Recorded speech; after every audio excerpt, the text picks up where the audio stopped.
Right guys, hello and welcome to the THQ podcast. So this is a little bit of a different episode. So I'm actually going to interview Ryan. So obviously all of you know, me and Ryan are business partners, but what I thought it would be good, rather than us doing like a video together, we do our own separate projects, and my project is a podcast. So I thought I would bring him on and interview him and get as much information out of him as possible. So Ryan, welcome to the THQ podcast. Thank you very much.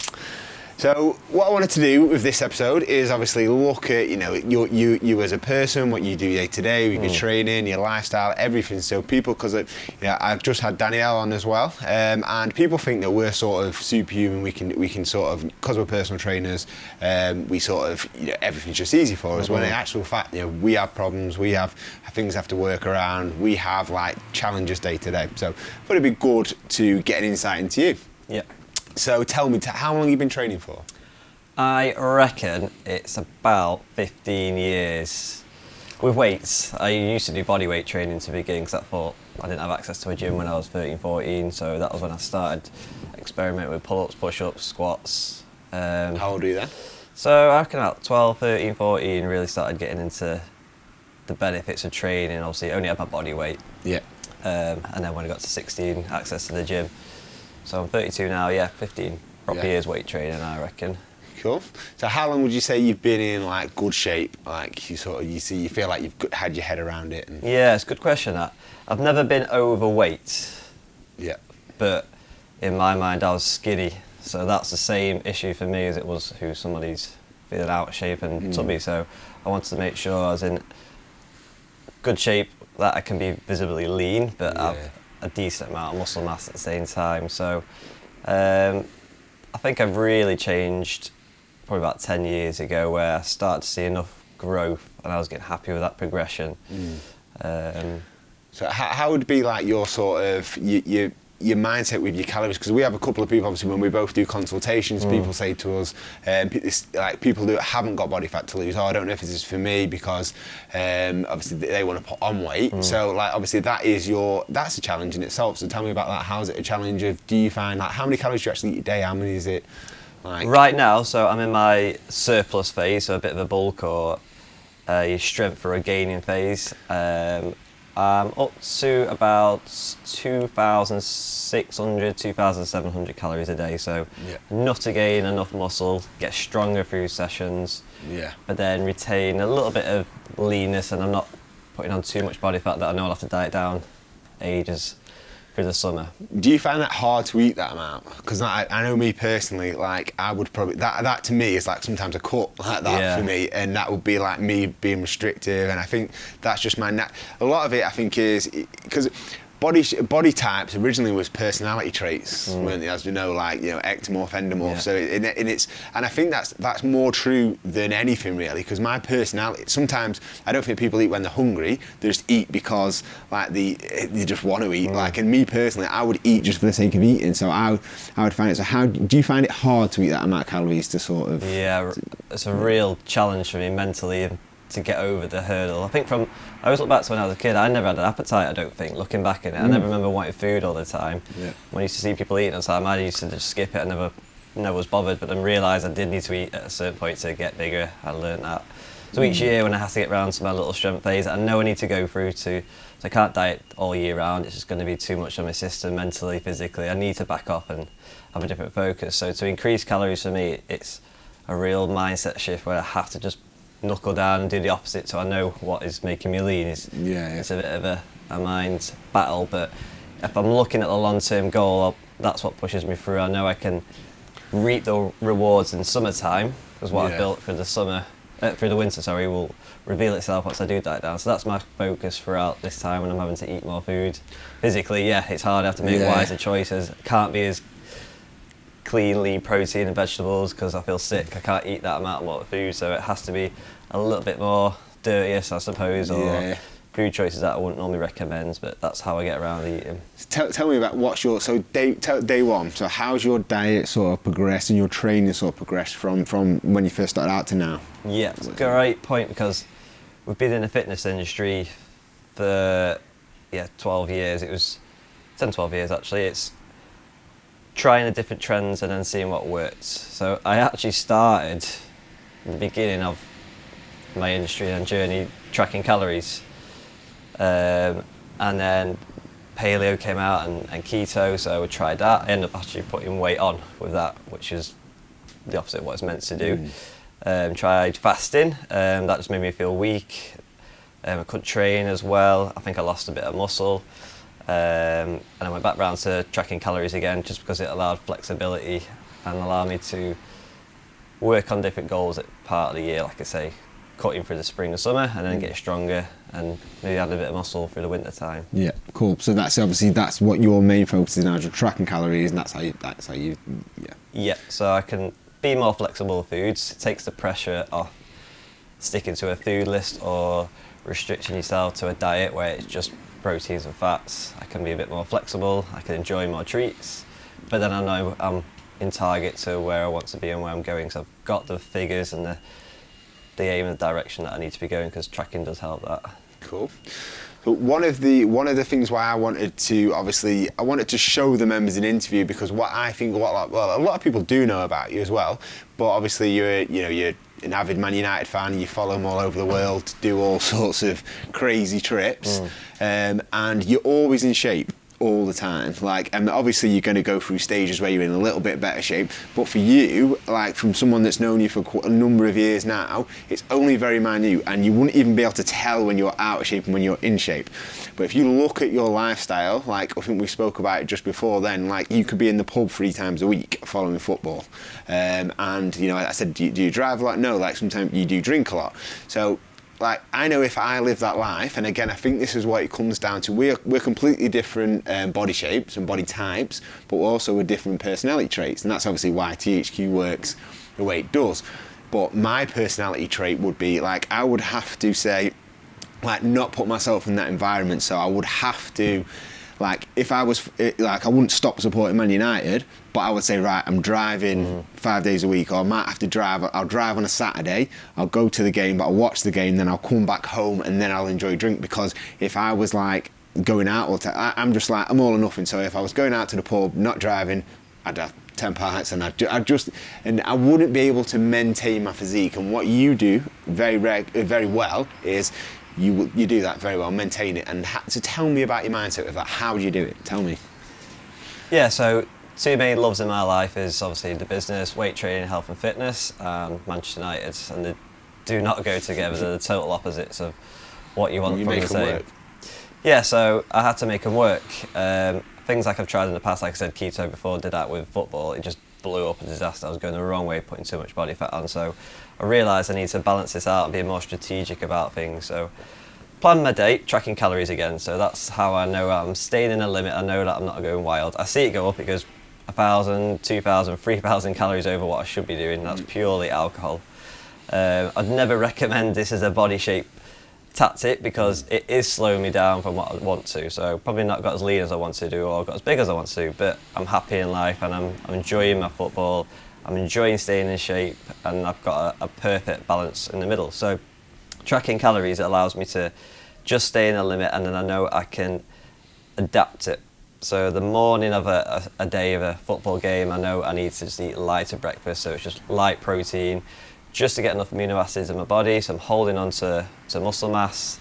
When I'm out and about, or I'm looking at food and I've got something on me, so not many people know that, but I have a protein bar in my coat pocket. So everyone's getting burgers or eating rubbish foods. I just have my protein bar, and that's me still topping up my protein for the day. And then when I get home, I'll always make sure that there is a meal ready for me to go in, just whack it in the microwave if it's late at night. So it's usually just lean protein and vegetables, and it's just filling, satiating. I've still kept my meal plan.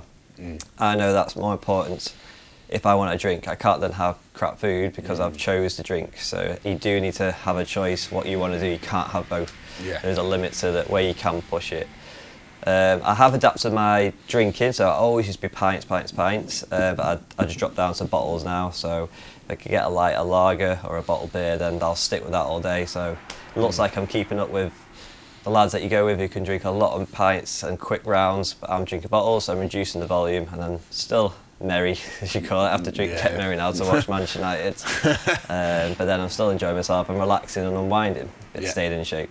Yeah, that's absolutely spot on. And I think you hit the nail on the head with something that you said that I don't know if you realise you said it, but you are limiting yourself, but you're happy as well. And I think that's, like I've said it many times before, is that I am as strong or as fit or as lean like now that I ever really want to be. Like I don't really want to. I'm not really bothered about being any bigger already. I'm just bothered about sort of maintaining it. So that's when you have to look at your life. So does drinking at the weekend, does going out for meals, is that going to affect your progress? Yes, it is. Don't get me wrong, you know, as we just said, like you've been training since you was 13, 14. You have to put the effort in, you know, you have to put the effort in not to put the effort in, should we say, and earn the right to do that. And that's what I think people should try and get to the point where they don't really need to do anymore. They don't really need to do, like, you know, you don't need to get any stronger, you don't need to get any bigger, you just need to make sure that you fit your maintenance into your lifestyle. Yeah, I totally agree with that.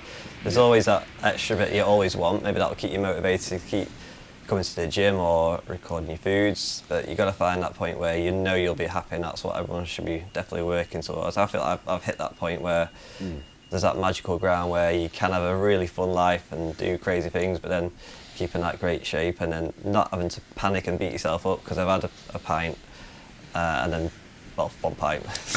Maybe a few more. Yeah, so you've got to find that magic sweet spot, and it's out there for everyone, definitely. Yeah, I think people hit that, like, if I'm totally honest, like day-to-day people, you might disagree, but I think people hit that within 18 months to 2 years. They're what they're willing to do. If they're committed, like say, like if they commit to it, say like they do the 6-week pro and they do the 12-week shoot, they do the programs, they use the strength room. You get to a point after 2 years, I would say, that unless you're willing to cut out a hell of a lot more of your lifestyle, you're pretty much going to be ticking over. Don't get me wrong, you're going to be in very good shape from 2 years. You're going to be in good shape. You're going to be, but I think you might slowly add on a little bit of muscle. But if I was totally honest, I started probably training seriously when I was about 21. Probably till 23, I probably hit the peak. I'm 30 now. I honestly, if I compare my picture from when I'm 30 in shape to when I'm 23 in shape, I honestly don't think there'd be that much difference. Yeah, you put all the groundwork in those first few years, and they're the most crucial parts to knuckle down. There is a bit of sacrifice at the beginning, yes, but you found that you can maintain it so much easier as you adapt your lifestyle, because what your habits that you built. Yeah, I agree with that. Cool. What do you hate most about fitness? Great point. Someone asked me this actually the other day. I think it probably is steady state cardio. I have tried it.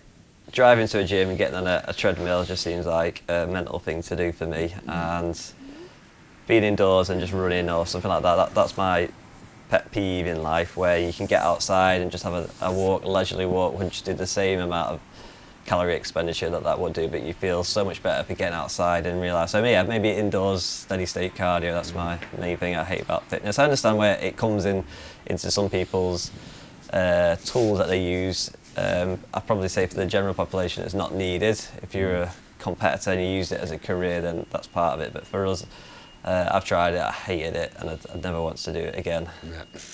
What do you love most about fitness? So sounds like I'm bigging myself up, but weight training, you can't beat it. I love it. Yeah. Love that buzz you get from increasing your weights, feeling stronger, and getting fitter because you've weight trained. So it's not just cardio, and that confidence that breeds from that. When you've seen yourself doing things that you thought, God, I'd never make myself lift so many weights and a big barbell lift. Just it's an immense buzz that you get from it, and that's why I love weight training. And the benefit of that, your body shape changes, it looks so much better aesthetically, so you get a bit of a both. So that's why my favourite thing about the fitness industry is weightlifting. Cool. So, like, what does your diet look like? Tell me exactly. What do you eat for breakfast? Because people want to know this. Like, people say, what do you eat for breakfast? What do you eat for dinner? What do you eat for tea? What do you snack on? Tell me exactly. When I'm obviously in different phases, like we've talked about, cutting or bulking, it's usually the same type of foods. When I'm bulking, it'll just be bigger portions or extra portions of it, because I still believe in eating healthily to nourish the body, because the way it makes you feel and energises you. These food lists that I stick to tends to stay the same all year round, and it has done for years and years. So a morning, I'll always start with protein and fats. It's usually scrambled eggs, just because it's quick and easy to do. If I'm cutting, it's 3 or 4 eggs. Occasionally I might just throw some really light cheese in it just to make it a bit more flavoursome, and then maybe to add some greens if I've got a bit of time, some spinach. What do you do if you're up at 5? Up at 5, it's always scrambled egg. Still in the morning before you come to sessions? Yeah, always make sure I eat before I come to sessions. So I want to make sure I'm energised and not just thinking about food when I'm teaching, because otherwise it can get to that when you're cutting and you diet and you do think about food a lot. Sometimes if I'm in a rush, I might do some Greek yogurt and a protein shake just because it takes me quick and easy. Now if I'm bulking, I might be able to add some oats, some eggs as well, so it's still the same foods, maybe some Greek yogurt afterwards, but I'm just making that volume a bit more so the calories increase. Yeah. Lunches, I always make sure I carry that around with me, so people do take the mick out of me all the time. When we go to places, I'll just get my Tupperware out so I know it's there. I'm happy that I've hit my calories, I've had it with healthy, nutritious foods. I've also saved some money as well because I brought it with me. It's always what I've made the evening before is my lunch the next day, so I always double up my meal prep, and then I'm not doing extra meal prep because I hate doing it. So just an hour a day prep for the next day? Yeah, so I make double or 3-4 times what I've made in the evening meal. It lasts me a couple of days worth. Then it's generally lean protein, so either chicken or turkey with vegetables. Then I'll add some potatoes usually, whether it's mashed or boiled, or sometimes I'll have some mashed root veg. So I'm upping my vegetables, but it's still low calories. I tend to make a lot of chilli as well because it's easy. I can Tupperware it up, like lean minced meat with rice. So they're the staples that I pretty much rotate all week. So shopping is always the same: lean minced meat, salmon, sea bass for fish, and then chicken, turkey from the meat aisle. So it's the same sauces, and obviously you can mix it up a little bit. You can put some different spices on it. Might throw some quinoa on someday, or next week might some chickpeas, just some natural source of carbohydrates to make it taste a bit different. They're the same type of foods that I eat all the time. Yeah. So there's a bit of variety with the protein sources. So I've got some more healthy fats from my salmon and my lean mincemeat. But then if I really need to diet it down, it's just going to be white protein. So white fish, white chicken, white turkey. Cool. Spot on. And I think just obviously when you're listing them food lists, is you just eating for like performance and how you feel. And I think a lot of people are scared to say that, especially people in the fitness industry, because they're scared to say that, oh, I'm scared, like, I don't want to say that I'm eating for performance or doing that. When I think it's true, we should eat to how we feel. Like as long as we've got that balance. You go to football, you drink. That's your vice. That's something that you do. That's enjoyment. Like I have meals with Katie, my wife, and I have I'll drink regularly in the weekend. It's something that I do. I know I've got that balance and I enjoy it. So yes, majority of the time I eat not necessarily for taste, but I eat for performance. And I think that's what we should performance in how I feel day to day. Not necessarily the gym performance. I'm not an athlete. Just how I feel. Like I think that's very important. Yeah, it's definitely the biggest problem that people got is that always eating for taste. I think it's just how we've been raised or we've been taught that. And people say they enjoy, like, oh no, I enjoy food too much for it to eat for performance. Now, like, and I'm not being funny. And when over Christmas, and I'm sure a lot of people would agree that.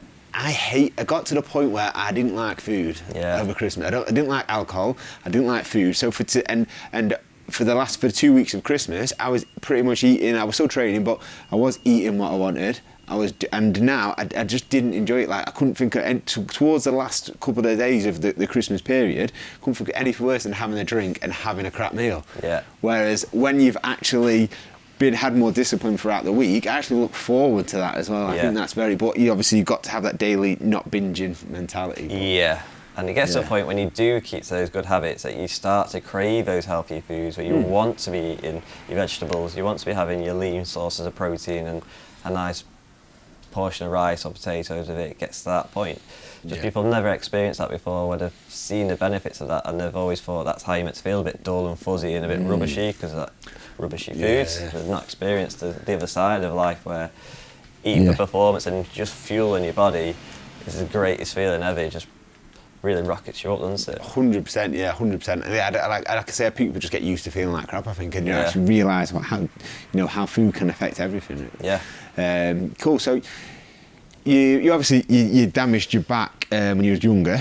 and that's something that still does flare up from time to time, doesn't it? I can remember when we was in here one time and I had to pick you up from the 9:15 session and take you to hospital, didn't it? Because you'd literally damaged it that bad. So it is, and it's something that obviously you've done years and years. So how did you do it? But then how did you sort of use weight training to make it stronger? Because now pretty much it never really goes now, does it? You've obviously, you could have just said, right, I've hurt my back when I was younger, I'm not going to do weight training, I'm not going to do it, and probably now you'd be in a lot worse position with your back, whereas now it's pretty much, hard unless you do tweak it, and that's just, general, but like pretty much doesn't really stop you. So have you used weight training to make that stronger? Like, have you had to develop in certain body parts, you've had to get them stronger, loosen things, stretching, pay attention to it, everything? Yeah, ironically, I think it was a bit of weight training and playing football many years ago that triggered it, probably about 5 or 6 years ago. Then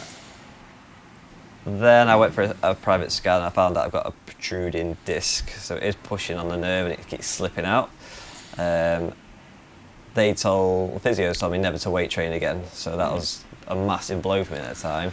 And I wanted to prove them wrong, so I made sure I did all the latest research, researched the best back doctor that there is in the world, Dr. Stuart McGill, and I read everything about his stuff, all his papers, and he proved through his athletes that he rehabbed NFL people, basketball, footballers, powerlifters. They got back to lifting what they were for, and that was my inspiration, so I knew it's possible. And I followed his advice, so it's just strengthening that core, increasing your back density on your muscles and your lifts. You do have to take out some of my exercises, so I can no longer spinal load. So placing a barbell on my back is pretty much a big risk for me to do. Barbell deadlifting, and I do occasionally throw them in. And the time I did do it with you, when you took me up to Cottage Hospital and I was in an A&E on strong painkillers, so it was a little reminder that I don't know my true limits, but I need to define it. So I know I've never deadlifted since then. That's gone, but it's not a problem for me. They are my favourite exercises: big deadlifts, big barbell rows, or a big squat. And I just have to take them out now, and I've become stronger at other exercises that I have to stick to. So then that's my motivation to keep improving on them, and it still gets me to my goal. But I'm also getting more efficient at other exercises.